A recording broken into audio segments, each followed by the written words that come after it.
Ahora sí, ahí está. Ahora sí. Bien, vamos a continuar con esta segunda parte de uno de los días más maravillosos del año, que es el día donde comienza la estación más hermosa, al menos aquí en Buenos Aires, que es la estación del otoño, este 21 de marzo, segunda parte de esta última clase.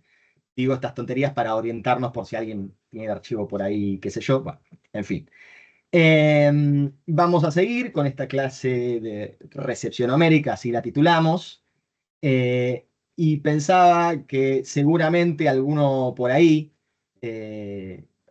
Alejandro estoy seguro, entre otros, en estos temas de recepción, es un tema tan inabarcable la recepción numérica, que siempre va a quedar algún tema importante o importantísimo, que en este caso yo no voy a tocar. Pero ¿cómo en recepción no hablaste de este tema? Bueno, es imposible, ¿sí? Simplemente estamos tirando un par de líneas, si quieren unas líneas en cuanto a formas de recepción, pero por supuesto que hay temas que vamos a soslayar y que, nada, en todo caso ustedes, si están pensando en uno en particular, de cómo no vamos a hablar de hoy de eso, bueno, lo podrán hablar ustedes en sus trabajos, si alguno quiere hacer de recepción.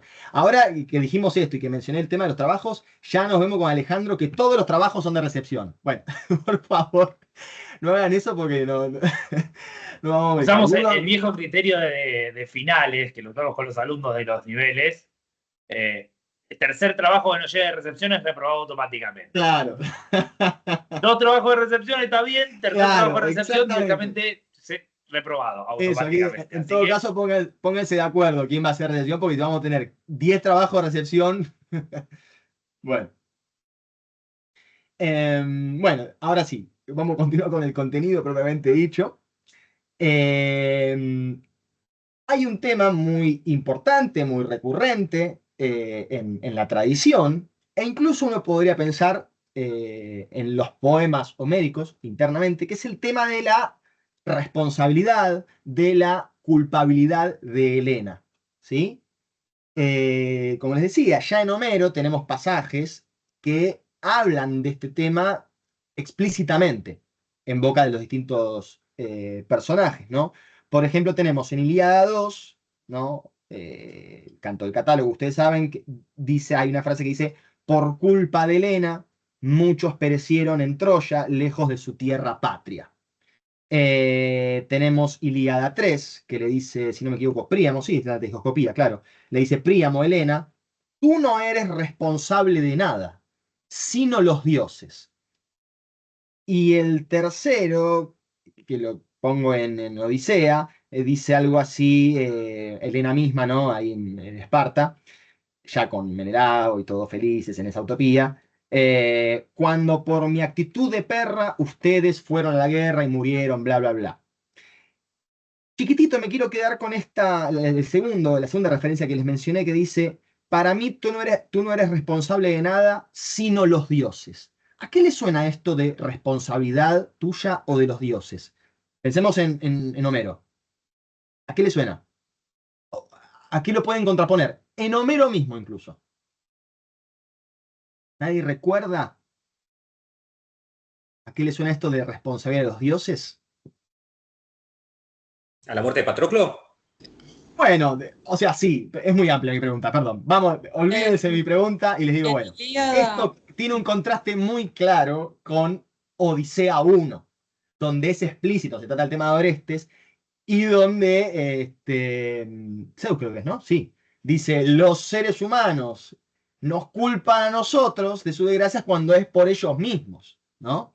incluso se considera una reflexión de corte filosófica esa que hace Zeus. Bueno, Porque exactamente. Y uno lo puede tomar, digamos, como contrapunto un poco de justamente esto, este pasaje que le dice Príamo, vos no sos responsable, sino los dioses. ¿Sí? Bueno, hay gente que alguna vez dice si el Hades homérico que mencionábamos, la posición de Aquiles en el Hades, es una reformulación de la perspectiva de Ilíada, la perspectiva heroica de Ilíada. Alguien habla de una inconsistencia. Bueno, yo lo pienso, no sé si Ale también. En todo caso, si pensamos a las dos obras como una formulación en su conjunto, una unidad teórica, por decirlo, Homero, digámoslo así, que uno puede pensar una suerte de problematización, volviendo a el núcleo tal vez de este seminario, ¿no? Si en realidad no es que una inconsistencia o es algo, bueno, no, justamente el poeta problematizando, ¿sí? De dos perspectivas diferentes. La muerte heroica, la vida con Cleo, joven, y de repente, che, pero tal vez no es mejor, no me da una felicidad. Bueno, en fin, toda la problematización filosófica. Podríamos, si uno quiere, proyectar esta lectura en torno a la responsabilidad o culpa de Elena. Hay algún autor, no recuerdo si es Dodds, creo, ya dinosaurio, que habla de la cultura de la vergüenza y cultura de la responsabilidad. Por supuesto que tienen que intentar dejar de lado ese tipo de interpretaciones que ya están de modé, que ya están perinidas, porque la verdad que no se visualiza realmente en los Homeros una separación o que hay una cultura de la vergüenza, de la hay dos, y no hay una cultura de responsabilidad, que eso llega más tarde. Porque tal vez de modo secundario la cultura de la responsabilidad, la cultura de la culpa, también está presente en los poemas homéricos. Siempre cuando tenemos esos autores que ya tienen 50, 70 años y que hacen esas afirmaciones de un modo tan taxativo, esquemático, casi uno diría de corte maniqueo, ¿sí? Por lo menos sospechemos, primero sospechemos. Y bueno, ya tomemos con pinzas esas cosas. Bueno, y la respuesta final sería el mejor estilo de Alejandro, no. Punto, no hay una cultura de la vergüenza por ausencia de una cultura de la responsabilidad. Bien, entonces le decía, esta responsabilidad de Elena ya está presente, agrego yo, ya está problematizada en los poemas homéricos, digamos, internamente. Pero por supuesto, esto fue un tópico común a lo largo de toda la antigüedad, ¿sí? Uno de los primeros casos que encontramos es Cícoro. Ustedes saben, este poeta lírico, así llamado, de Himera, que nosotros tenemos algunos pedacitos de lo que nos queda de su Palinodia, a veces traducido como retractación. Es como un canto, literalmente un nuevo canto, un canto hecho otra vez, que haría referencia a un canto anterior. En este caso sería un canto que se llamaba La Helena, ¿sí? Este Cícoro, donde de repente este Cícoro hablaba pestes de Helena o la acusaba de ser culpable de Troya, o al menos mostraba una versión en donde Helena, como es viable leer en los poemas homéricos, ¿sí? Como una forma de lectura de los poemas homéricos, donde Helena es responsable de la guerra de Troya, ¿sí? Parece que, así dice la anécdota que podemos encontrar en Isócrates, en la Helena justamente, 46, en Platón en el Fedro 243, en República 586 y en Pausanias 319, ¿sí? La anécdota dice de que, bueno, hizo ese canto, esa suerte de jambo, desprestigiando a Helena, sobre todo en un lugar donde Helena tenía culto, que era en Esparta. Se dice que es el único lugar del Peloponeso donde Helena tenía culto, ¿sí? Bueno, ustedes saben, Helena de Esparta, en Esparta tenía culto, esta semidiosa, semidiosa en Homero, porque vamos a ver que otro autor no era semidiosa. Y este Cícoro pierde la visión, se queda ciego.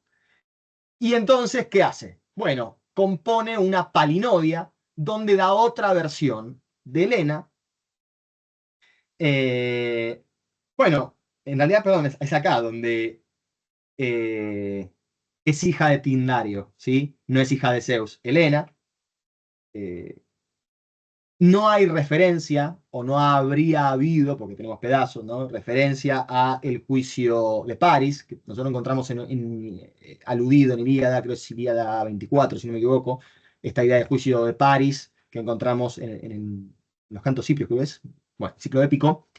Ustedes saben todo el origen de la manzana de la discordia y todo eso que da origen a la guerra de Troya. Bueno, no estaría mencionado porque, bueno, justamente ahí se ve, de alguna manera, o queda expresado el adulterio de Helena y su, obviamente, responsabilidad.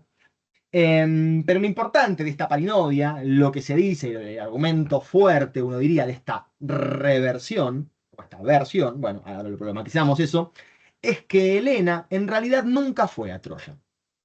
En realidad lo que fue a Troya fue un eidolon, una imagen, un fantasma de Helena. Hablando de recepción moderna y de recepción en el arte, si vale, ustedes vieron la película Troya, seguramente con Brad Pitt, que está todo re bueno, y re trabado, y re lindo. En la parte donde Paris sube o Helena, ¿no? Sí, Paris sube a la alcoba de Helena, eh, retoma esta versión. Porque dice, bueno, creo que menciona algo así como, no sé si yo fui, bueno, no me acuerdo, pero hace una alusión a esta versión de este ciclo de si en realidad yo era un fantasma, ay, no me acuerdo cómo era, me acabo de acordar ahora. Pero bueno, toma esta versión de este ciclo, o sea, junta las dos, ¿no? La homérica y la de este ciclo. Pero bueno, eso, lo fundamental es eso, que Helena no fue nunca a Troya, sino que se quedó en Egipto junto a Proteo y de alguna manera le quita la responsabilidad a Helena de la guerra de Troya y obviamente, ¿qué sucede con este ciclo cuando pasa esto? Ustedes ya lo saben, recupera la visión. Eso dice la anécdota, el mito. Eh,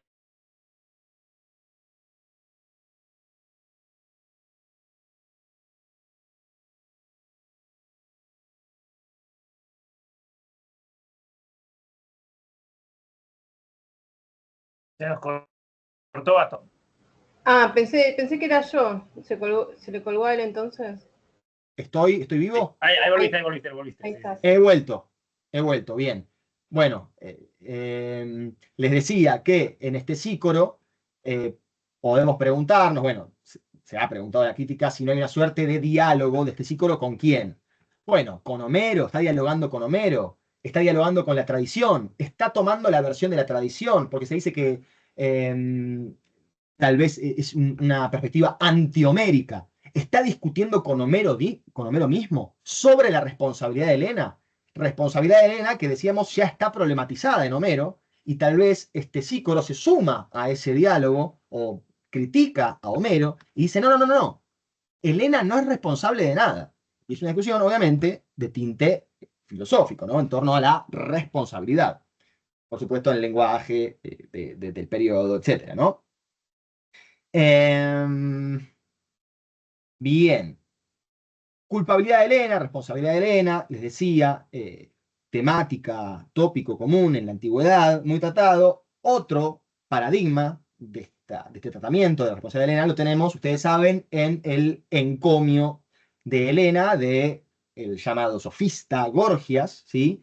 Que trata de quitarle la responsabilidad nuevamente a Helena. Básicamente pone 4 argumentos, que es que si Helena fue raptada por la fuerza, ¿qué responsabilidad tiene? Unos varones se la llevaron. Que si fue por amor que lo hizo, bueno, el amor, Eros, es un dios. ¿Quién puede luchar contra un dios? Si fue por azar y decreto de los dioses, un argumento parecido, lo mismo. ¿Quién puede luchar contra la determinación, el decreto de los dioses? Bueno.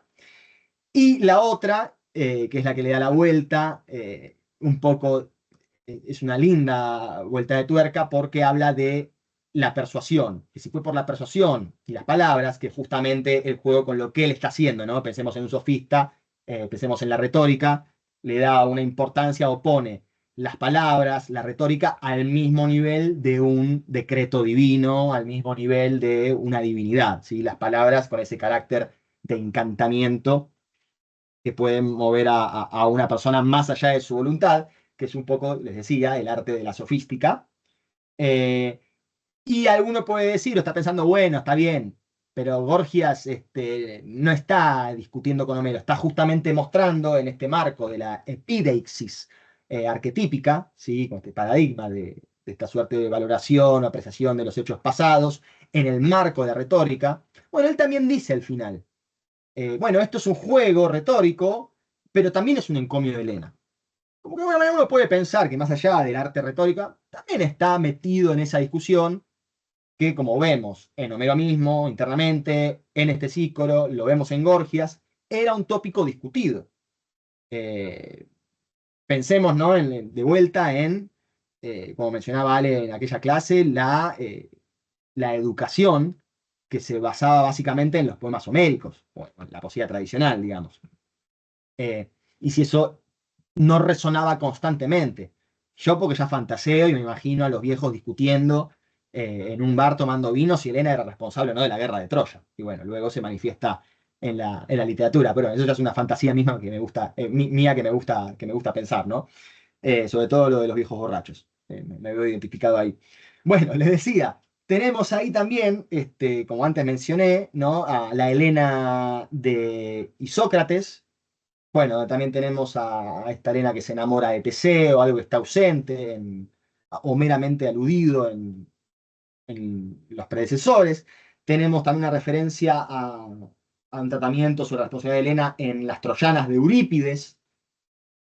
Bueno, en fin, el tema de la responsabilidad de Helena, trabajado, abordado como un tópico común en la antigüedad, y obviamente, más allá de que uno puede pensarlo en la poesía tradicional, uno ve en Homero ya la primera problematización en torno a la responsabilidad, no dicho de una sola forma, sino de varias, ¿no? De Príamo, no sos responsable, ella misma, yo soy responsable, en contrapunto, en contraposición con la responsabilidad de los dioses que encontramos en Odisea 1, en fin.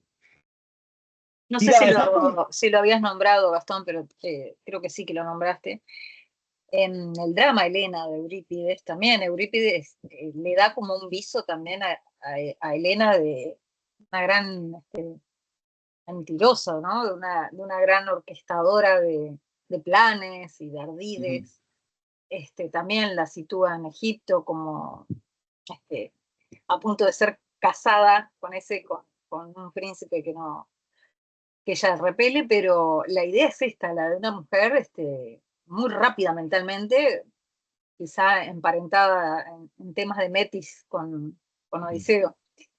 Y bueno, me parece que ese drama también, junto con las troyanas que tiene otra tónica, le da al tema de la responsabilidad como un giro, poniéndola un poquito ahí como una femme fatal, ¿no? Sí, y fíjense también, bueno, ahí podemos asociar también a Eurípides con, de repente, el movimiento de la sofística en el cual está imbuido, está todo ahí contaminado, todo mezclado, en una cosa dialéctica, porque también los sofistas se nutrieron, o la retórica posterior se nutrió muchísimo de Eurípides. De hecho, es una de las justificaciones que normalmente se da para decir, che, ¿por qué tenemos de Esquilo y de Sófocles 7 obras y de repente de Eurípides tenemos 20 más 1 o 19 más 1, nunca me acuerdo de, pero bueno, tenemos 20 obras de Eurípides? Cuando dogmatismo mediante, acá compartimos con Ale nuestro dogmatismo, Esquilo y Sófocles son notablemente superiores a Eurípides. ¿Por qué hay 20 obras de Eurípides? Bueno, porque han sido utilizadas como manuales de retórica, ¿no? Pero sí, volviendo a lo que dice Leti, de vuelta, ¿no? Esta idea de, bueno, la responsabilidad, ¿no? La problematización frente a un tópico de temática que, yo insisto, uno puede pensar que es en Homero, porque ahí está claramente tematizado, pero que de vuelta, volviendo a las primeras cositas que decíamos al comienzo de la clase, a veces es difícil determinar si está dialogando con Homero mismo o con la tradición. Sí, Ale. No, igual iba siguiendo lo que decía Leti, justo en Troyanas, de hecho, no es estrictamente hablando de la responsabilidad de Helena, pero el agón de Troyanas es todo sobre el castigo que Helena merece, y ahí Helena aparece justamente argumentando retóricamente, ¿no? Y que lo que vos decís, ¿no? Que son estos agones, estos momentos de despliegue retórico, los que hicieron que Eurípides se reprodujera, porque en buena medida son ejercicios retóricos. Es muy parecido a lo que vemos en Eurípides a lo que vemos en Gorgias. Por eso es una porquería Eurípides. Bueno, con esa frase podemos continuar.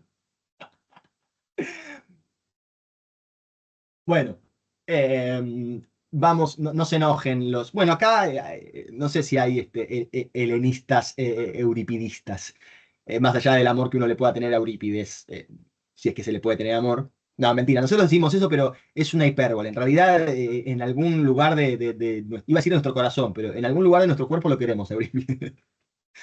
Bueno, volvemos, como siempre, este es el eterno retorno a lo mismo, vamos No, pivotando. no, pará. Vos Ah. sabés que yo me hice esa cirugía la semana pasada.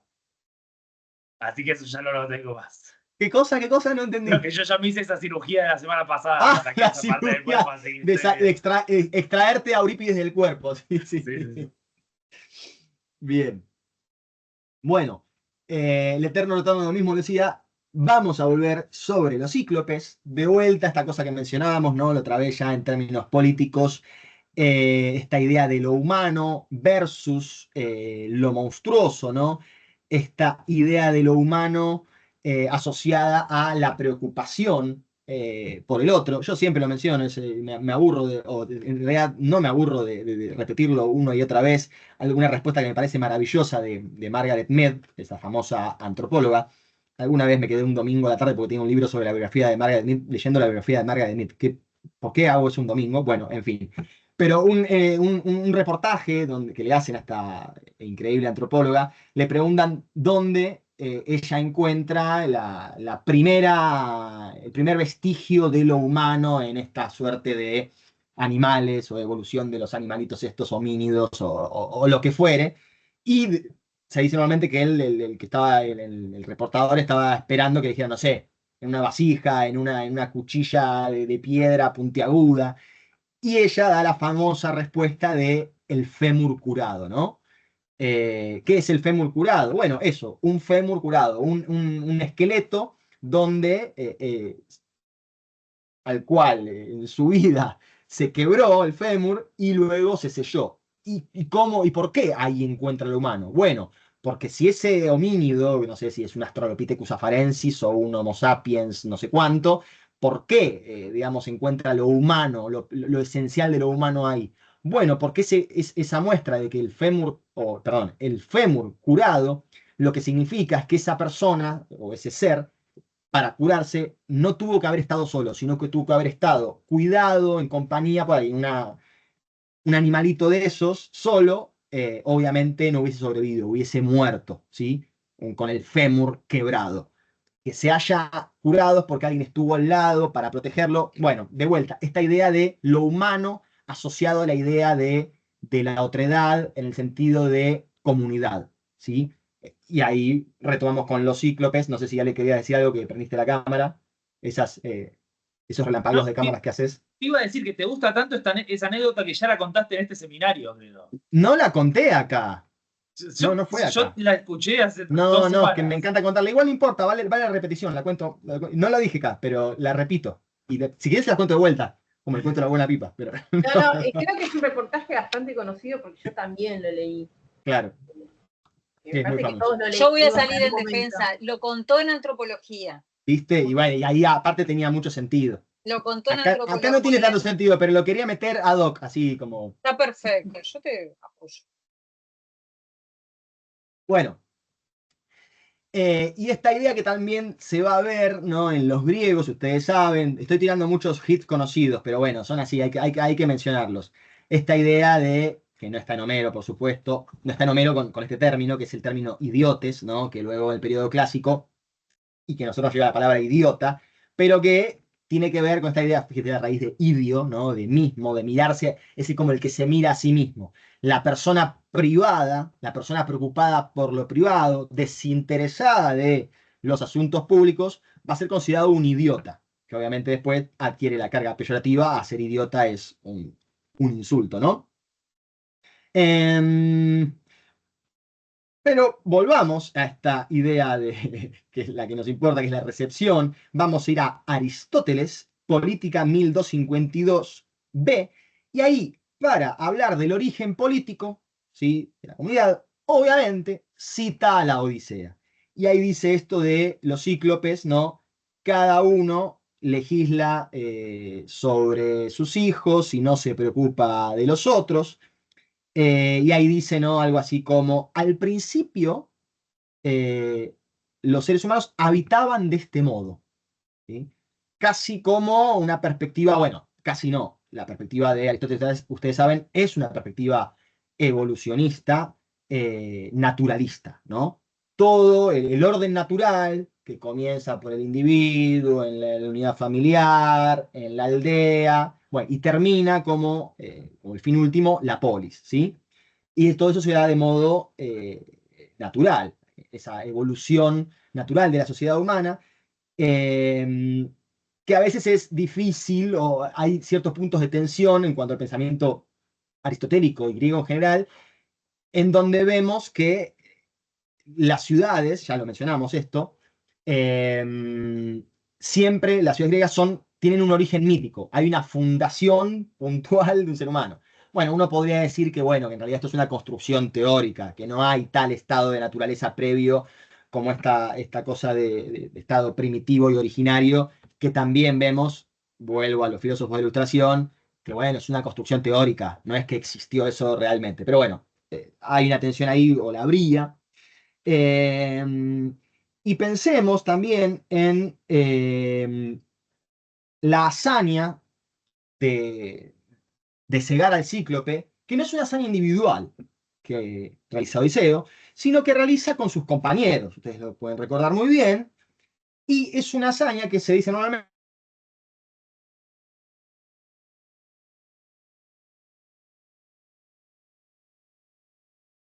Se cayó de vuelta. A ver si vuelve.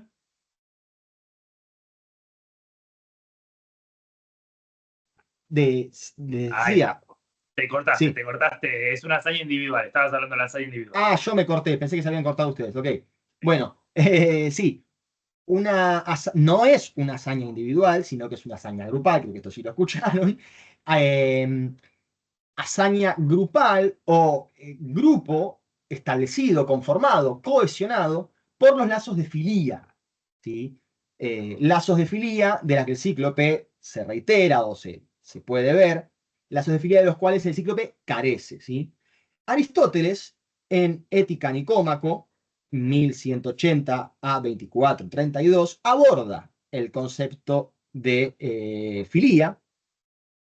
También en Política 1262b6 dice que el mejor de los bienes para la polis es la filía, pero cuando comienza así, a tratar el concepto de filía en Ética Nicómaco, ¿a quién les parece que comienza citando? Bueno, sí, adivinaron, a Homero, ¿sí? Esto es cita a Ilíada 10, 2, 24. Y si bien la cita es breve, ¿sí? Es importante, como antes mencionábamos, ¿no? Cuando en Etienne de la Boétie comenzaba su discurso sobre la servidumbre, primer renglón, Homero. Bueno, digo, va más allá de la importancia o la idea que pueda condensar, que igual es importante, digo, lo significativo de comenzar un análisis citando a alguien, ¿no?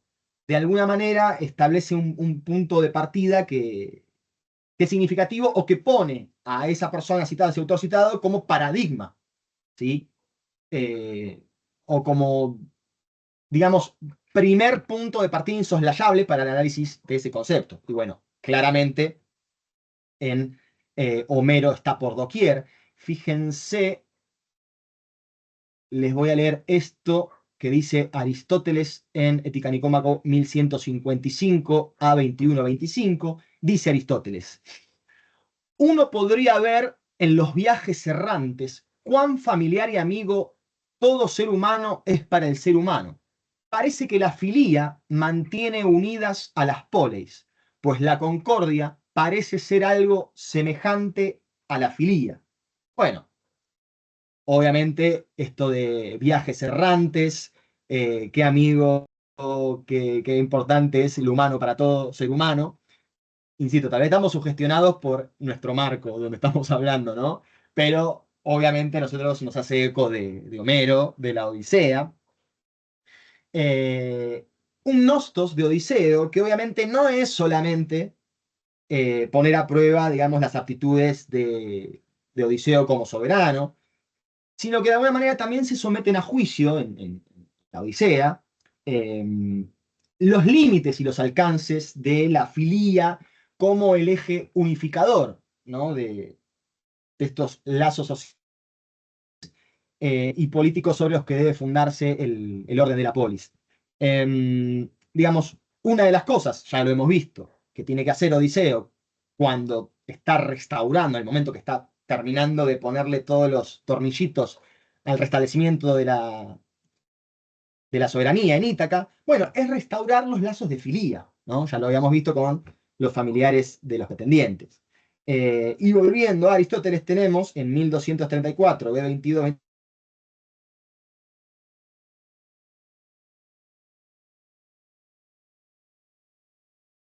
¿Cómo estamos de problema de señal hoy, Sí, los dioses son adversos. Faltaron sacrificios, Gastón. Esto pasa porque te olvidaste de Artemis. Sí, me olvidé de Artemis. ¿Estoy vivo? Sí, 1200 algo. Estaba diciendo en Aristóteles 1200 algo. Bueno, volviendo a Aristóteles, sí, dice algo así en 1234, de la Ética Nicómaco. Parece que la función de la política consiste especialmente en crear filía, ¿no? Hay un matiz en Ética Nicómaco donde dice que los cíclopes parecería que tienen algún tipo de filía, pero sería una filía a nivel familiar, a nivel de loicos, ¿sí? Que son este tipo de relaciones vinculares que incluso uno podría encontrar en los animales. Lo que pasa es que también el desarrollo de la filía, el desarrollo teórico de la filía en Aristóteles es mucho más grande, ¿no? Siempre esas frases de Aristóteles, filía se dice de muchas maneras, el ser se dice de muchas maneras, la polis se dice de muchas maneras, ¿no? Pero lo que le importa a Aristóteles es la última filía, la filía última, que es la filía política, ¿sí? El cíclope no trasciende la dimensión de loicos, esta superación del eslabón necesario para la constitución de las relaciones sociales de la polis y de alguna manera sí ascender o alcanzar la dimensión humana, ¿no? Otra vez, Aristóteles 1253 a 47 dice, obviamente va a citar acá otra vez a la Odisea, y el que está por fuera del orden civil por naturaleza y no por efecto del azar está, por cierto, o bien degradado o bien es superior a los hombres. También este es vituperiado por Homero. Cita, ¿no? A Homero. Sin familia, sin leyes, sin hogar. Obviamente hace referencia a los cíclopes. Pues a su vez es tal por naturaleza y deseoso de guerra, lo mismo que estando sin yugo como en los juegos de dados. Bueno, ¿qué significa esto básicamente? Que el que está por fuera del orden civil, por fuera de la polis, uno pensaría, bueno, o bien es un dios, o bien es una divinidad, ¿sí? O bien es un ser degradado, ¿no? De vuelta, el ser humano es el que está en el orden civil, ¿sí? Es el que está dentro de la polis, bajo las leyes de la polis. Si no, sería una divinidad, es decir, la divinidad que se da que es la ley misma, se da ley a sí mismo, por decirlo de alguna manera. Y si no estás bajo las leyes del orden civil, sos un ser humano o sos una cosa degradada, ¿sí? Como ahí muestra quién es la expresión de esta forma degradada. Bueno, el cíclope. No tiene leyes, no tiene polis, tiene cueva, ¿sí? No tiene asambleas, solo se preocupa de sí mismo, ¿no? Y esa inferioridad o esa falta de yugo, dice Aristóteles, de yugo de las leyes, ¿no? El buen yugo, el yugo que uno se da a sí mismo en la comunidad, ¿no? Diría Rousseau. Bueno, eso es como estar como si fuese en un juego de dados, es decir, sometido al azar, lo cual no parece algo muy recomendable, ¿no? Y luego llegamos a Aristóteles, Política 1253, A23, igual hay muchos pasajes más, donde dice, Kai hoti hoanthropos phisei politikon son. Supongo que ustedes, que ya tienen algunos niveles de griego o algo así, entienden lo que dije, ¿no? Bueno, el hombre, el ser humano, es por naturaleza un animal político, que es algo que ya habíamos visto. Y ahí enseguida nos podemos preguntar si eso no está ya anticipado en Homero. O de vuelta, retomando este tema de los lenguajes, lenguaje de la épica, y acá el lenguaje muy diferente, que es el lenguaje aristotélico del siglo IV antes de Cristo, ¿no? Donde ya lo puede decir de esta manera. Tal vez, en realidad, Homero está diciendo lo mismo, solo que lo dice de otra manera. Pero la conceptualización que se hace de los cíclopes es una conceptualización que deja o que da esta definición, logra esta síntesis conceptual de lo humano asociado a lo político, ¿sí? El que no tiene asambleas es lo monstruoso, ¿sí? El hombre, de vuelta, tiene asambleas, tiene leyes, discute, se preocupa por los demás. Entonces podemos preguntarnos si en realidad este zoon politicón, no es ya zoon politicón aristotélico, no es una reformulación de esta idea presente en el poema homérico. Y le podemos agregar algo más. También lo voy a decir en griego, para hacernos los cancheros de aquí, ¿no? Logon demonon anthropos egeiton zoon. ¿Sí? Y entre los animales, ton zoon, logon monon, solo el hombre, perdón, anthropos monon, solo el hombre, egei logon, tiene logos. ¿Qué es logos? ¿Cómo traducimos logos? Bueno, es un problema enorme, pero pongamos así rápidamente, solo entre los hombres, entre los animales, solo el hombre tiene logos, solo el hombre tiene palabra, pongamos, ¿no? Y esto de tener palabra en el contexto de los cíclopes, ¿les suena a algo? ¿Les resuena algo? ¿Pueden asociarlo con algo?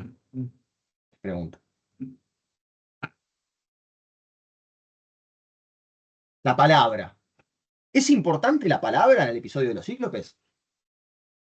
Y sí, desde el momento en que Odiseo reclama los dones de la hospitalidad que no se le dan y le pregunta por su nombre y le dice Outis. Bien. Utis, no Otis. Ah, Utis. Utis. Creo que Otis lo dicen en Prison Break, ahí está, tenemos otra forma de recepción homérica en Prison Break, creo que le dicen cuando, una de las últimas. No, esto es porque yo no sé. Y le dice Otis, claro. Michael Otis, creo, no, porque, bueno, no importa. En fin. Pero bueno, como dice Leti, exactamente, sí. Uno podría decir, pero el cíclope tiene palabra. De hecho, dialogan. O sea, el cíclope tiene palabra. Como alguien dice por ahí, como decía Aristóteles, que también puede tener alguna forma primigenia de filía. Pero está a un nivel bajo, está a un nivel degradado. El cíclope, esa cosa monstruosa. Tampoco puso un monstruo, Homero, tampoco pone un monstruo. Un monstruo, digamos, ¿cómo decirlo? Animal. Sino que es una suerte de humanoide, ¿no? Que tiene un solo ojo. Casi como si un humano a medias. Un humano degradado, va a decir Aristóteles. Perdón, yo estoy viendo Homero en todos lados, ¿no? Otra que ver Mandelas en todos lados, estoy viendo Homeros en todos lados. Y veo claramente, ¿no? Que hay una suerte de humanoide en el cíclope. Bueno, tiene una suerte de pequeña filía, ahí como una suerte de conato que no puede avanzar más. Tiene, si quiere, también, porque mencionábamos la falta de técnica. Bueno, pero unos quesitos también se hace, ¿no? Algunas cositas, y tiene las ovejitas ahí, pero tuvo un nivel bajo, ¿sí? Tuvo un nivel que no llega a alcanzar el verdadero concepto de humanidad, que es el concepto de asamblea política, que de trasfondo, ¿no? Enseguida lo que nos resuena es un concepto griego de humanidad. Y además come carne humana, con Y lo además, cual... bueno, ahí ya estamos a la bestialización, ¿no? Carne humana cruda en Homero. Recuerden que hay se dice que hay una reelaboración o llevarlo más allá, la monstruosidad en Homero, por oposición o por diferencia de la poesía tradicional, donde el cíclope cocinaba. Acá los come crudos, ¿no? Bueno, y entonces uno puede decir, bueno, también el cíclope tiene palabra. Bueno, pero el cíclope tiene palabra también a un nivel muy bajo, degradado, reducido, en tanto no puede diferenciar utis como una palabra, como nadie, ¿no? Porque también hay juego con los acentos ahí. No puede diferenciar los acentos, ¿sí? Bueno, entonces, perdón, ya voy, Sandra, ¿eh? digo, la victoria de Odiseo se da en el plano lingüístico. Odiseo, de alguna manera, logra vencer al cíclope, ¿sí?, a través del lenguaje. Entonces, donde Odiseo ve la falla ahí, que es por donde le escarba, es esta falta de, o esta carencia, esta degradación del lenguaje, por decirlo de una manera. Entonces, uno podría pensar, ya los estoy sugestionando, a mí enseguida esto de Aristóteles ya lo veo. Esto de la palabra como algo propiamente humano, ya lo veo en el episodio del cíclope, ¿sí? Ni hablar si vamos asociando todo, ¿no? Esta síntesis conceptual que uno puede extraer del pasaje homérico entre la politicidad o la politicidad como característica de lo humano frente a lo monstruoso. Le sumamos que la palabra y todo Aristóteles va pegando una cosita a la otra en el mismo lugar donde cita a Odiseo. Bueno, no sé si es sugestión. A mí me suena que estaba leyendo o está reformulando en términos científicos, no, en términos aristotélicos, el pasaje homérico. Sí, Sandra. No, una pavada solamente. Quería mencionar la idea de el uso de la palabra que, digamos, del que se carece en la tierra de los cíclopes, que es el uso de la palabra pública, ¿no? Porque se dice que no tienen ágora. Entonces, en ese sentido me parece incluso, bueno, lo que comentabas recién es súper interesante y relevante, pero me parece que en términos políticos todavía es más importante esta referencia, ¿no? Hay palabra, pero no es una palabra política en el sentido del uso público de la palabra, ¿no? Sí, No sé es si quizás estoy fantástico lo que diciendo. decís, es fantástico lo que decís, comparto al 100, pero encima, más agua para mi molino, hay una parte donde Aristóteles dice que la polis es una comunidad que está... Ah, no, pero tengo 20.000 palabras, esto no sé dónde está, bueno, lo parafraseo, pero dice algo así como que la polis o la filía, no me acuerdo, ahí después lo busco. Es una comunidad que está unida, es una comunidad de palabras, dice algo así. Ujú. Como que hay una integración lingüística, o que la integración lingüística hacia la comunidad, ¿sí? No me puedo acordar ahora. Por supuesto que eso también se ve en los poemas homéricos, creo que lo mencionamos, la integración lingüística que se da en el campamento aqueo por oposición a la variedad o heterogeneidad lingüística que se da en el campamento troyano, y de alguna manera eso podía manifestar cierta ventaja del campamento aqueo o cierta cohesión de los lazos sociales. Bueno, en fin, ahí lo tienen, pero sí, muy cierto lo que decís, Sandra, y viene en este sentido. Bien, después lo voy a buscar, el pasaje aristotélico. Dale, gracias. Bueno, entonces básicamente yo hago esta lectura, digamos, no yo solo, pero decir, me hago cargo de que yo la estoy haciendo. Casi que puede verse básicamente una exégesis filosófica por parte de Aristóteles del pasaje odiseico, ¿no? Pero bueno, en todo caso lo podrán discutir de por qué no, y que estoy tirando todos los pelos. Prometido era la interpretación de este pasaje, volviendo a estos temas de recepción, de la cual Aristóteles es, digamos, la canónica, o yo digo la reformulación aristotélica de esta postura, este posicionamiento homérico.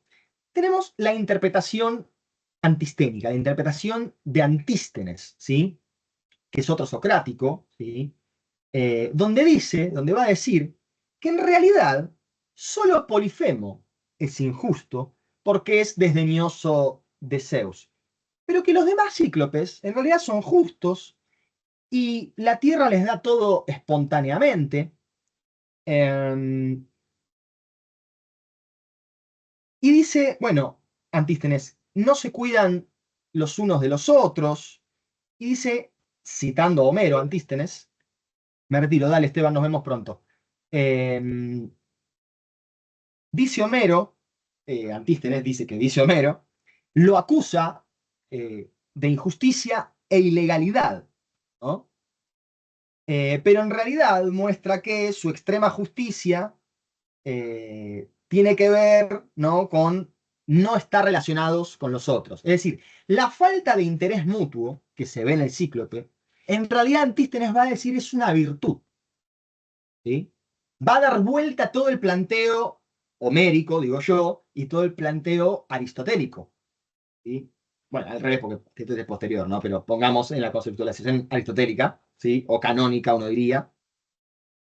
Bueno, no solamente recepciona, reversiona, ¿sí? esta interpretación, sino que la da vuelta, la reformula totalmente, le da un giro total, y a los cíclopes, ¿sí? La Tierra a los cíclopes, no puedo decirlo la sociedad, no puedo decir la comunidad, el aglomeramiento de cíclopes, la Tierra de los cíclopes, la ve como una forma de utopía, la ve como un paradigma, bueno, no sé si político, la ve como un paradigma social, pongamos, aunque también eso es un problema. Lo ve como un paradigma social, porque básicamente lo que rescata ahí Antístenes es la autosuficiencia del cíclope. No necesita construir barcos. ¿Por qué va a construir un barco para ir a otro lugar? ¿A conquistar qué? Si él ya tiene todo lo que le da la tierra, tiene sus vaquitas, hace sus quesos, tiene su autosuficiencia. Tal es la autosuficiencia que no necesita relacionarse con otros.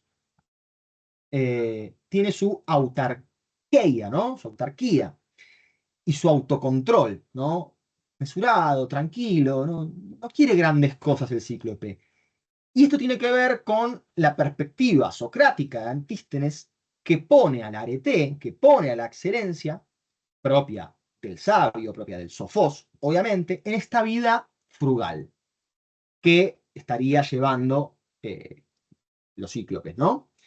Entonces, esta reinterpretación que hace Antístenes de la sociedad, o bueno, de los cíclopes, pongamos, ¿sí? Muestra este ideal de la vida virtuosa y autosuficiente, donde lo que antes era monstruoso, ahora es el ideal de la sociedad humana, ¿sí?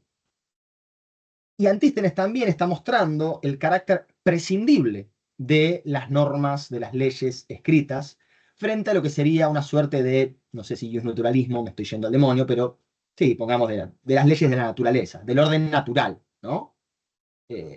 Porque lo que generan las interrelaciones sociales, en realidad, son cosas que conllevan a los vicios de la comunidad, como por ejemplo las jerarquías, la dominación del hombre sobre el hombre, ¿no? Bueno, para esto Antístenes tiene toda una perspectiva negativa, insisto, en el marco de su perspectiva socrática basada en pilares como la autarquía y la encrateia, ¿sí? Entre la autosuficiencia y el autocontrol, como, bueno, excelencia del sabio. Sumado a esta discusión, donde ya estamos en el baile, estamos con Homero, estamos con Aristóteles, fuimos un poquito más adelante, volvimos con Antístenes, y sumamos, por supuesto, el baile a Platón, ¿no? Platón, en República 369b, 372d, va a desarrollar lo que normalmente se llama como la utopía de los cerdos, y va a mostrar el carácter irrealizable, ¿sí? Del pensamiento antisténico, ¿sí? Censurándolo, y guarda porque si lo van a buscar, lo hace de una forma conocida que es la del ocultamiento del adversario, ¿sí? No lo nombra a Antístenes, pero todos sabemos que está hablando de Antístenes y que está condenando y censurando el pensamiento antisténico, que obviamente irónicamente dice, ¿qué estás diciendo? No digas boludeces, básicamente, ¿no? No me acuerdo cuál es no sé si es Nash, es West, no me acuerdo, pero hay un artículo que hace referencia, pongamos algo así, estoy inventando, pero pongamos que es Gregory Nash frente a West, que son dos, más allá de la crítica que uno puede hacer, son dos personas totalmente reconocidas en la academia, tipo dos grosísimos, a nivel de nombre, después no importa porque si no Alejandro voy a decir algo de West y se va a enojar, entonces no digamos que está bien lo que hacen, pero son reconocidos a nivel mundial. Y uno de ellos dos dice, como algunos académicos han dicho, y tipo no lo nombra, pongamos Nash a West. Entonces, podés nombrarlo, no hace falta que pongas eso, pero lo hace a propósito para denigrarlo, ¿sí? Esta forma de ocultamiento del adversario, forma retórica que ustedes la pueden utilizar en sus vidas. Bueno, nada. Y tenemos ahora sí Aristóteles de vuelta, seguimos en este baile que vamos y venimos, dice en Ética Nicómaco 1097b811, la suficiencia, decimos, no es la vida solitaria con uno mismo viviendo solo, sino la vida con los padres, los hijos, la esposa y todos los amigos y ciudadanos, ya que por naturaleza el ser humano es político, ¿no? De vuelta, ahora sí, en una suerte de ring composition, bien apropiada de la ocasión, volvemos con Homero y esta idea de lo humano como lo político o lo monstruoso como aquello no humano, como aquello que se desliga de cualquier estructura política. Pero pensemos si en este esquema conceptual, que nosotros conceptualizamos, hay que agregar eso, por supuesto, pero que está ahí presente, que subyace en el planteo homérico, pero hay una presentación de un modelo teórico de organización social que luego es abordado, ¿sí?, por los diferentes pensadores, autores, filósofos, creando lo que se denomina ya como un concepto ya incorporado por la academia, al menos nuestra, argentina, que es este concepto de zona de tensión dialógica. ¿Sí? No es un diálogo entre uno con otro o entre uno que critica al otro, sino que hay todo un campo conceptual, todo un campo dialógico en donde varios intervienen, ¿sí? Y para abordar, digamos, un concepto hay que ver cómo ese concepto se encuentra, digámoslo así, si me permite el lenguaje alegórico, tironeado, ¿sí?, por los diferentes autores en el marco de un diálogo. La mayor riqueza para entender un concepto de la antigüedad, o una manera apropiada, válida, y tal vez muy fructífera para abordar un concepto de la antigüedad, es verlo cómo está posicionado en esa zona de tensión dialógica. Entonces, pongamos, yo veo cómo, no sé, el concepto de lo humano en esta zona de tensión dialógica entre, lo incluyo Homero, Antístenes, Platón, Aristóteles, y esto por supuesto me está dando lugar a poner a Homero como un actor interviniente más en este planteo filosófico político, ¿sí? Ya lo estoy metiendo yo en la historia de la filosofía, con quienes, con los que, historia de la filosofía, donde nos encontramos a un Homero en un diálogo, si uno quiere. Después la vuelta de un Homero que ya murió, que ya no está, bueno, en todo caso tal vez los alegoristas o los comentaristas van a tal vez responder por Homero. Che, Homero ya te está respondiendo. A esta objeción que vos le haces, Homero te responde de esta manera, ¿no? Tal vez ahí podamos reconstruir el diálogo de Homero, ¿no? Bien. Bueno, y viendo, ¿no?, estos planteos homéricos, estos interrogantes filosóficos, estos conceptos que van apareciendo, ya habíamos marcado, ¿no?, esta idea que reaparece en la filosofía política moderna como el estado de naturaleza, lo político como un salto ontológico, ¿sí?, a la especificidad y a la comunidad humana, esta oposición, si uno quiere, entre civilización, no civilización, griego, barbarie, el concepto de filía. Y también quería decir unas cositas más, por ejemplo, con respecto a Aristóteles, ¿no? Que en Política 1278a cita a Ilíada 9, 648 y 1659, donde, bueno, Aquiles sostiene, como ya mencionábamos la otra vez, ¿no?, que fue tratado por Agamenón como un atímeton metanasten, ¿no? Una suerte de exiliado, deshonrado, ¿no? De vuelta, Aristóteles, para ilustrar los diferentes tipos de ciudadanía, recurre nuevamente a Homero, ¿no? Y en este caso al concepto que ahí mismo ya está, incluso con las mismas palabritas, ¿no? Metanasten, ¿no? Metanastes.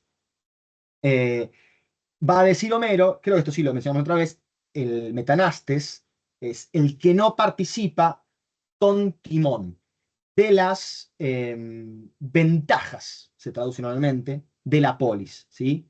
De vuelta, Aquiles, metanastes, atímeton, metanastes sin honra, y un tipo de ciudadanía, como la, por ejemplo, va a decir el meteco, va a plantear Aristóteles, es la de, parecida a la de, o se ilustra a partir de la figura de Aquiles Metanastes, ¿no? Donde podemos ver justamente este Aquiles por fuera de la comunidad, no gozando de las ventajas de la comunidad, pero también le habíamos dado otra vuelta de que tal vez podríamos pensar que si Aquiles hubiese estado dentro de la comunidad, tal vez no hubiese reaccionado así. Justamente la polis lo que hace muchas veces es, por medio de las instituciones, por medio de las normas, de las costumbres, de las leyes, es refrenar cierto comportamiento pasional, por decirlo de una manera, desmesurado, ¿sí? Que rompe con lo humano, ¿no? Nosotros lo podemos ver incluso ya habiendo sido atravesados por la psicología del siglo XX, ¿no? De cómo la cultura, una de las cosas que hace sobre el ser humano es reprimir, ¿no? Al nene que quiere gritar, o que quiere mostrar el pito, o que quiere hacer pise o caca en, no sé, en cualquier lado. Bueno, no muestres el pito, no grites, baja la voz. Y el nene quiere gritar, pero sin embargo ahí hay una represión de la cultura interviniendo. Bueno, tal vez algo parecido se plantea con la polis, las instituciones, las normas, que tal vez si Aquiles hubiese estado dentro de las normas de la comunidad, no hubiese intentado profanar el cuerpo de Héctor. Digo intentado porque en Afrodita medio que ahí lo cuida, pero le hubiese dado honra fúnebre, porque serían las normas, las leyes divinas, las normas religiosas de la comunidad, pero bueno, al estar por fuera se provoca justamente esa desmesura. Pero fíjense que hay una reapropiación, ¿no? De esta operación que hace Aristóteles a menudo, ¿sí? Con el término atimeton metanasten, ¿sí? Como le da una vuelta técnica, una reapropiación, un uso técnico-político, digamos, dentro de la teoría política aristotélica, porque yo podría decir que en Homero ya hay un uso técnico o un uso donde hay un planteo problemático político, pero bueno, que suele hacer Aristóteles. Con Ale la otra vez charlábamos justamente, ¿no? Que yo les hablo, por ejemplo, de Empédocles, ¿no? ¿Ustedes qué se acuerdan? Dígame lo primero, Empédocles, ¿qué es lo primero que se me viene a la cabeza? ¿No recuerdan? Presocrático, Empédocles, ¿qué? Los elementos. Bien, gracias. Lo de encima lo dijiste. Buenísimo. Bueno, Aristóteles, o sea, nosotros decimos los elementos por la tradición que se remonta a Aristóteles, hablando de ta estoigeia, ¿sí? To stoigeion, ¿sí? El elemento, los elementos. Pero en realidad, la palabrita utilizada, también con el problema de las fuentes presocráticas, ¿no? Por Empédocles, no es elementos, son los rizómata, son las 4 raíces. Pero fíjense, la operación que hace Aristóteles de pasar algo del lenguaje propio del periodo arcaico del siglo VI a.C., pongamos, y lo quinto, cómo están reapropiados y uno diría reconceptualizados, por más que en alguna medida signifiquen lo mismo. Bueno, no. Aristóteles toma eso y lo incorpora a su teoría y lo incorpora dándole un sentido técnico a través de una nueva terminología. Tal vez esté haciendo lo mismo o una operación semejante con Homero, con los cíclopes, con la filía o con Atimeton Metanasten, ¿no? Y para cerrar, lo último, Aristóteles, Política 1285 B3, B5. Esto va a ser un cierre justo para la épica homérica. Habla Aristóteles sobre la cuarta forma de gobierno monárquico y dice que corresponde a aquellos que en los tiempos heroicos habían devenido voluntarias y hereditarias según la ley. ¿Sí? Estos hombres que levantaban el skeptron, como lo vemos nosotros en los poemas homéricos, realizando los juramentos, devenían gobernantes a través del consentimiento, dice en Política 1285b, 8. Y en el mismo sentido, ¿no? Un poquito más adelante, pero en la apertura del análisis filosófico político que va a hacer Aristóteles sobre la monarquía y las leyes, él se va a preguntar cuál de las dos formas de Basileia, ¿sí? Basileia como el Basileus, ¿no? ¿Cuáles las dos formas de gobierno? ¿Cuáles las dos formas de Basileia resulta más conveniente. Ser gobernado por el mejor hombre, va a decir, por el mejor varón, va a preguntar Aristóteles, o bien por las mejores leyes. ¿Qué le suena ser gobernado por el mejor varón? ¿A qué le suena el mejor? El mejor de los hombres, el mejor de los... A los héroes, ¿no? El mejor de los aqueos, que es uno de los problemas... Claro. Claro, Aristos Ajaión, al mejor de los aqueos, ¿no? Que es uno de los problemas o de los nudos que tiene la Ilíada, ¿no? ¿Quién es el mejor de los aqueos? Bueno, tiene el libro de Gregory Nash del 79, ¿no? The Best of Achaeans, ¿no? El mejor de los aqueos. Libro bisagra, viejito, pero muy interesante y muy bueno. Pero bueno, va a decir Aristóteles. No, no es ninguna de las dos cosas. Bueno, yo lo quiero ese libro, pero bueno, acá llegó Alejandro. Yo lo quiero mucho ese libro. Bueno, parece como yo le tengo bronca a San Filipo, como decía el Diego ahí alguna vez. Bueno, pero tenemos entonces en Aristóteles este planteo de Aristos aner, ¿sí? O Aristos nomoi. Y yo les pregunto si de alguna manera esto no está reformulando ese problema que nosotros vimos si estaba planteado en la épica homérica en torno a el gobierno de el mejor de los aqueos, ¿sí? Sea Agamenón, o sea incluso Aquiles, o si una de las cosas que muestra o que problematiza, sin por supuesto dar un resultado unívoco y cerrado, justamente hablábamos de la tensión que perdura, que se sostiene, sí que persiste en los poemas, pero digo sí, en realidad no aparece el problema de que no es mejor el, el mejor de los consensos, pongámoslo así. Acá traducido, reformulado para entonces la mejor de las leyes, lo mejor de las leyes, ¿no? Digo, este problema entre una forma autocrática de poder, sea en Agamenón o en el mal comportamiento de Aquiles, hasta que, bueno, por supuesto, luego vemos en un comportamiento virtuoso de Aquiles en Ilíada 23, sobre todo, pero un comportamiento virtuoso de Aquiles que tiene que ver con el establecimiento de un orden de cooperación. Cooperación, salió en cordobés, ¿sí? Bueno, entonces sí, en realidad lo que se ve ahí no es la mejor de las instituciones, como se ve en Ilíada 18, en el escudo, en la escena del juicio, ¿no? Donde vimos que tal vez hay una reformulación del conflicto de Aquiles y Agamenón a través de las instituciones civiles que dan mejor resultado con los jueces, con los gerontes. Si eso no es mejor que una forma autocrática de poder. Tal vez digo acá en Aristóteles, esté formulada esta misma pregunta. En torno al mejor de los aqueos, el mejor de los hombres o al mejor de las leyes. Bueno, hasta aquí hemos hecho esta suerte de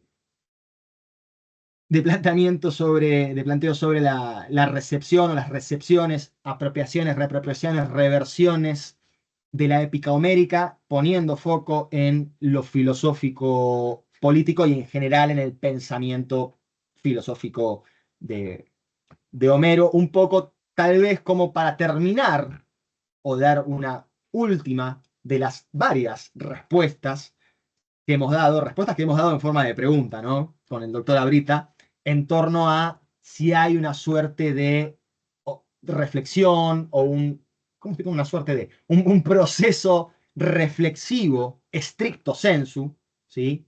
En torno a la ética y la política en los poemas homéricos. Bueno, les dejo el espacio, bueno, a ustedes, a Ale, y después damos, si les parece, un cierre final ya más formal del seminario. ¿Alguien? Creo que Leti, levantaste la mano, ¿querías decir algo? No. Ok.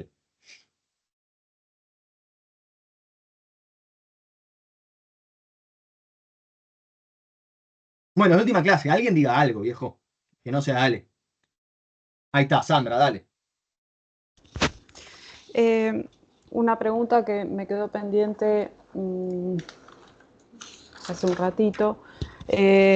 Cuando mencionaste un pasaje de la política, si tomé bien nota, es 1253, donde mencionabas, bueno, se hacía referencia a los cíclopes y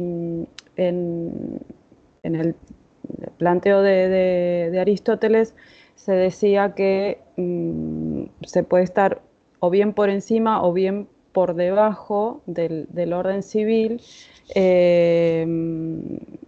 y se relacionaba a este estado degradado, digamos, a los cíclopes. Y me preguntaba en ese momento qué lugar podría ocupar las tiranías en esta especie de clasificación, porque digamos, ahí ya está funcionando una polis, ¿verdad? Pero el sistema de gobierno y el respeto por las leyes todavía no, o quizá no, depende de cada tiranía en particular, eh, no es, no recibe el respeto que por ahí sí tuvo más adelante, ya en época, en el siglo V, por ejemplo, ¿no? O a partir del siglo V. Eh, Bueno, sí. mi preocupación tiene que ver con las tiranías, las figuras tiránicas especialmente. Entonces, bueno, veo ahí cierto problema, ¿no? Porque la polis está funcionando, hay leyes, de hecho se supone o se dice que, digamos, pasaron por una época de cierta prosperidad, muchas de las ciudades en esa época. Sin embargo, tenemos gobernantes que parecieran estar o bien por encima de las leyes, ¿no? Con este ejercicio del poder más bien autocrático. No sé si Eh, me ven la pregunta. sí, sí, sí. Justo estaba buscando unas cositas porque me acordaba que hay un autor que hace el tratamiento de los cíclopes, o cómo fue hecho el tratamiento, o cómo se ha identificado el tratamiento de los cíclopes como una forma de tiranía, o cómo en realidad esto estaría representando la figura del tirano. Justamente un poco con lo que decís en el caso de Homero, el periodo donde bueno, todavía no está ese desarrollo, aunque es un poco eh, polémico, el desarrollo institucional que al menos vemos reflejado en los textos. Pero fíjate que nosotros en Idea 18 ya vimos un desarrollo institucional, ¿sí? Vimos, y aparte está constantemente el tema del consejo, ¿sí? El tema de todas las instituciones religiosas. O sea, guarda, primero porque la tiranía, hay que ver el origen de la tiranía, ¿sí? Cuando lo planteamos, ¿no? Pero bueno, primero esto, acá justamente en este libro de Mark Visser del 2011, en la página 62, tengo marcado ahí, está esta alusión a Polifemo como una forma de tirano. Eh, pero Perdón, bueno, hago digo, una sí, acotación ahí también que es importante, que hay que recordar que la tiranía no es una forma de gobierno. O sea, recién se va a tematizar como un problema de oposiciones o una oposición a la tiranía cuando la gente vaya a levantarse contra los tiranos a partir del siglo V y más todavía cuando se convierte en un proceso, una cuestión reflexiva en el siglo IV. Pero la tiranía no es una forma de gobierno mientras existe como sistema, sí existe después, pero digamos, mientras existe como sistema, la tiranía no es una forma de gobierno. Es un mecanismo para cooptar los resortes que ya existen en cada una de las poleis. Eh, entonces ahí tenés el problema adicional de que el tirano no está levantándose contra las instituciones. Y ahí, incluso dependiendo de dónde estés parado, muchos tiranos van a decirte que son los que están defendiendo las instituciones de la polis. Claro. claro, No, no perjudicándolas, las Con están apoyo defendiendo. popular, respetando las leyes, etcétera. claro. Exacto. Entonces ahí tenés todo un tema en términos de que la tiranía como fenómeno en el siglo VI, en el siglo V, cuando tiene el pico de influencia, en realidad no es tan sencillo como después se va a tematizar en Platón, por ejemplo, Claro. que lo plantea como una cosa, bueno, está el autócrata, el tirano autócrata por un lado y la democracia por el otro. Eso es una versión muy ateniense del siglo V Claro. de la historia, pero no es así bajo ningún concepto, y no en todas las ciudades los tiranos estaban realmente mal vistos como estaban realmente mal vistos porque habían hecho cosas positivas. Claro. Así que Sí, ahí, por eso mi pregunta es algo que me llama mucho la atención, porque de hecho, como decía antes, consta que, digamos, gobernaron durante mucho tiempo en algunas ciudades y que esas ciudades prosperaron muchísimo. En fin, entonces, digo, ¿hasta qué punto son figuras tan negativas que uno las puede comparar, en este caso, por ejemplo, a un Polifemo, ¿no? es que en realidad justamente no, por eso no eran figuras muy negativas, y que universalmente en el mundo griego, quiero decir, universalmente en el mundo griego no eran figuras muy negativas, pero son conceptualizados de manera muy negativa por la filosofía ateniense, que había hecho toda una historia, un revisionismo histórico. En realidad lo que tenemos en Atenas es muy un revisionismo histórico, de decir los Pisistrátidas fueron lo peor de todo, lo peor del mundo, es un asco, los Pisistrátidas son una porquería horrorosa, y entonces ahí la tiranía es una porquería horrorosa y la democracia es una maravilla, que es lo que nosotros tenemos, que es lo mejor del mundo. Entonces ahí tenés un problema de conceptualización y muy específica, no diría específicamente ateniense, pero muy propiamente ateniense. Y en el caso particular, ya en la conceptualización homérica, ni siquiera tenemos este tema. Yo te diría que lo más cerca que hay, y esto es irónico, y no sé si, decime Gastón si vos te acordás, en alguna Solón. medida la presencia de Odiseo No menos. es la presencia de Odiseo en Ítaca es una defensa del tirano, no un ataque. Digamos, es como lo que pasa cuando no hay un tirano es el quilombo que hay en Es la Ítaca cuando no está aristocracia Odiseo. queriendo hacer quilombo y mandar y la anarquía. Entonces, claro, necesitamos un tipo que venga acá y diga, muchachos, déjense de joder un poco, porque no podemos hacer esto. Digamos, acá tiene que haber un cierto grado de orden. Y lo mismo con respecto a Agamenón y la falta en Argos, ¿no? Que hace que justamente una mujer revolucione todas las cosas metiendo a otro en la cama y el trono. Me parece que ahí también la amenaza de lo que es el peligro de la falta del Basileus queda claro en los dos ejemplos. Sí, pasa que eso en Homero no lo tenemos tanto. O sea, está muy desarrollado después sí en otras obras, pero en Homero no está tanta la cuestión de Agamenón porque Peras No, en me el refería a Orestía concretamente. Claro, ahí sí, ahí claramente. Pero esa está la cuestión que es interesante en términos de que cómo, y quizás ahí está bueno para reflexionar sobre la cuestión de la recepción, ¿no? Porque si bien Homero fue usado para reflexionar, nunca hay que olvidarse que en el medio hay un filtro, que es cómo cada uno ve a Homero diciendo lo que quieren que Homero diga. Y todavía nos pasa al día de hoy, ¿no? De encontrar tanta gente leyendo a Homero cosas como posturas, por poner un ejemplo, posturas antibelicistas, ¿no? Que es como muy típico, nos aleja un poco del tema, pero es muy típico. Homero como un antibelicista, como alguien que caracteriza la guerra como una porquería que hay que evitar y que en realidad hay que optar por la paz. Y Homero no es eso, digo. Odiseo llega a Ítaca que los mata a todos. Y bravo, Odiseo, sos un grosso que mataste a todos. Y si bien la guerra de Troya es mala, y bueno, es mala para los troyanos, de los saqueos está buenísima la guerra de Troya. Se llevaron un montón de cosas. Más o menos, pero los excesos luego hacen que se pique todo. Claro, pero no es la guerra misma el problema, es lo que hacen No durante sé si no es la guerra misma. Justamente, qué sé yo, no es la guerra misma cuando cuando los rusos entran y empiezan a violar a todas las rusas. No es la guerra, no, la guerra ya terminó. Ahora están los soldados rusos violando a todas las mujeres alemanas de Berlín.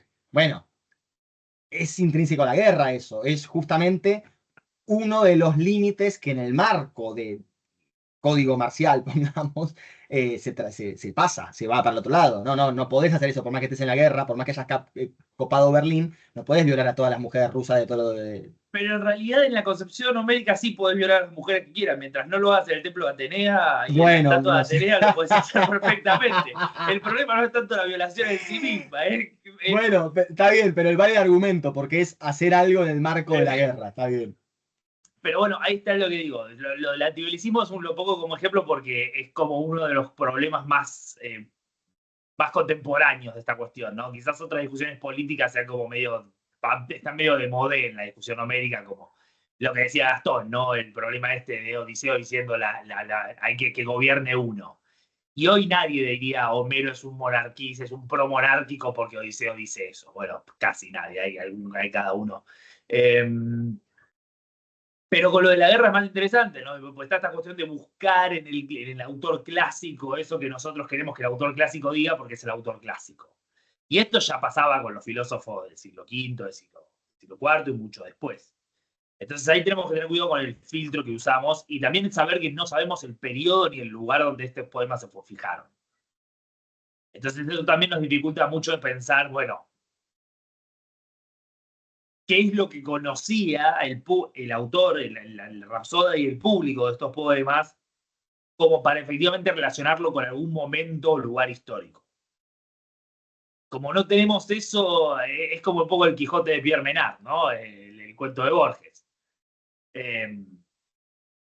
Lo podemos poner donde en medio nos convenga. Y de hecho, dicho sea de paso a los tiranios, muchos han sostenido que el tema de la recensión pisistrática y la fijación de los poemas homéricos durante la tiranía de Pisístrato se manifiesta en el hecho de que Homero es un defensor de la autarquía y de la monarquía. Y ahí digo, es como es completamente circular el razonamiento. Estás poniéndolo vos en un lado y después usás el lugar donde lo pusiste para justificar, etc.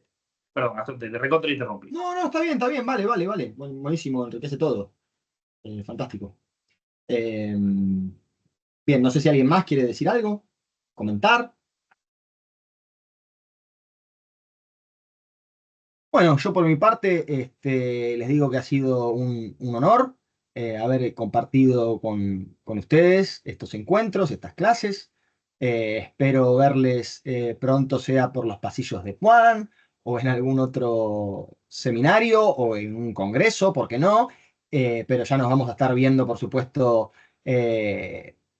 Nuestros pensamientos se van a estar encontrando cuando nos envíen primero sus hojas de ruta, sus planes y luego sus monografías, que seguramente van a estar muy bien.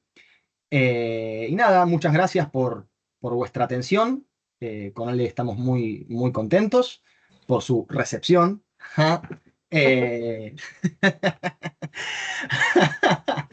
Así que bueno, nada, Ale, no sé si te querés despedir amorosamente de toda esta bellísima gente.